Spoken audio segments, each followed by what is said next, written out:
Holistic health is here. आज का जो टॉपिक है वो क्वाइट इंपॉर्टेंट टॉपिक है एजुकेशन फील्ड में, एडमिशन्स प्रोसेस में चेंज होना। All India council for technical education ने कुछ बदलाव किए हैं जो हर स्टूडेंट को देखना चाहिए, और ये इंपॉर्टेंट बनता है क्योंकि हमारा भविष्य इस पे डिपेंड कर रहा है। जिस तरह से नेशनल एजुकेशन पॉलिसी 2020 में आया, उसी हिसाब से ये अप्रोच आया गया है, मल्टी डिसिप्लिनरी अप्रोच का कॉन्सेप्ट आया है। मेरा नाम है Mohammad Shadain. Central university of south Bihar integrated BA BEd का स्टूडेंट हूँ। लर्निंग फेज़ में हूँ, सीखने सिखाने की उम्र में हूँ। तो सबसे पहले बदलाव क्या आया है कि मैथ फिज़िक्स केमिस्ट्री ये कंपलसरी नहीं होगा बैचलर ऑफ इंजीनियरिंग और बैचलर ऑफ टेक्नोलॉजी डिग्री के लिए।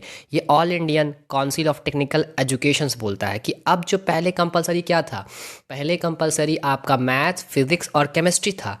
अगर इसके बिना आप इंजीनियरिंग का डिग्री नहीं ले सकते थे, मैंडेट इम्पॉर्टेंट था इसके बिना।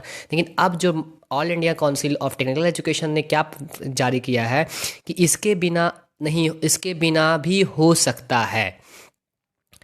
तो सबसे पहले क्या हुआ कि इंजीनियरिंग एस्पिरेशन कैंडिडेट, जो लोग इंजीनियरिंग फील्ड में सोचना चाहते हैं, उसके लिए वो ज़रूरी नहीं कि वो हमेशा फिजिक्स केमिस्ट्री और मैथमेटिक्स 12th में हो।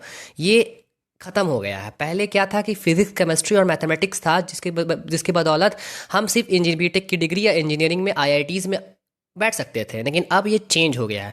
All India council for technical educations ने ये रेगुलेशंस किया है कि अब नहीं, और भी ऑप्शनल सब्जेक्ट वाले लोग भी इंजीनियरिंग कोर्स में बैठ सकते हैं, बैचलर ऑफ इंजीनियरिंग कोर्स में बैठ सकते हैं, बैचलर ऑफ टेक्नोलॉजी कोर्स में बैठ सकते हैं।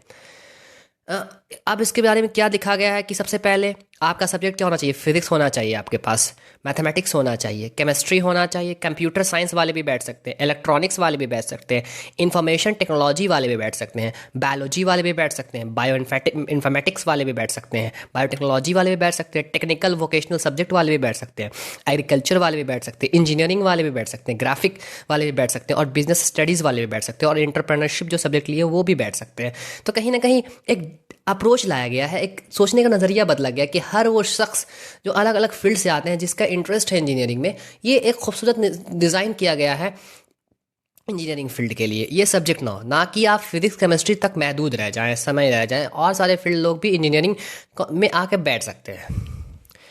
तो ये मूवमेंट अलाउ द स्टूडेंट, इसके क्या हो गया, मायने क्या हुआ कि डिफरेंट बैकग्राउंड से स्टूडेंट आ सकते हैं, कॉमर्स बैकग्राउंड के भी स्टूडेंट आ सकते हैं, मेडिकल बैकग्राउंड के भी स्टूडेंट आकर के इंजीनियरिंग में बैठ सकते हैं। ये रिवाइज किया गया है 2021 के अप्रूवल हैंडबुक में, all India council for technical educations में। अ, ये इसका कारण क्या है कि क्वालिटीज़ ऑफ इंजीनियर प्रोड्यूस करना, ताकि इंजीनियर में डाइवर्सिटीज़ आए। मैथमेटिक्स तो कोर होगा, मैथमेटिक्स के बिना तो इंजीनियरिंग अधूरी है। मैथमेटिक्स तो कोर होगा, लेकिन डाइवर्सिटी आए, तरह तरह के लोग आएंगे, थोड़ा सा कॉमर्स बैकग्राउंड्स के भी लोग आएंगे, थोड़ा सा इस बैकग्राउंड मेडिकल बैकग्राउंड के लोग आएंगे, तो एक डाइवर्सिटीज़ आएगा। इंजीनियरिंग फील्ड में मैथ्स फिजिक्स केमिस्ट्री तक महदूद ना रह सके, बहुत सारे डाइवर्स लोग आए। ये मकसद के तहत किया गया कि क्वालिटीज़ ऑफ इंजीनियर प्रोड्यूस कर सके, ना कि आज क्वालिटीज़ नहीं प्रोड्यूस कर। We are producing a quantity, we are not producing a quality. Quality produce नहीं कर पा रहे। यही मकसद के साथ फ्लेक्सिबिलिटी लाया गया कि फ्लेक्सिबल हो, एकदम आसान हो सके, मल्टी डिसिप्लिनरी अप्रोच लाया गया। ये मकसद है इसके तहत। Thank you for watching. Do like share and subscribe. नीचे डिस्क्रिप्शन में उसके दिए हुए हैं, और टाइम्स ऑफ इंडिया के कंटेंट, एनडीटीवी के कंटेंट, सारा डिस्क्रिप्शन नीचे में दिया हुआ है। आप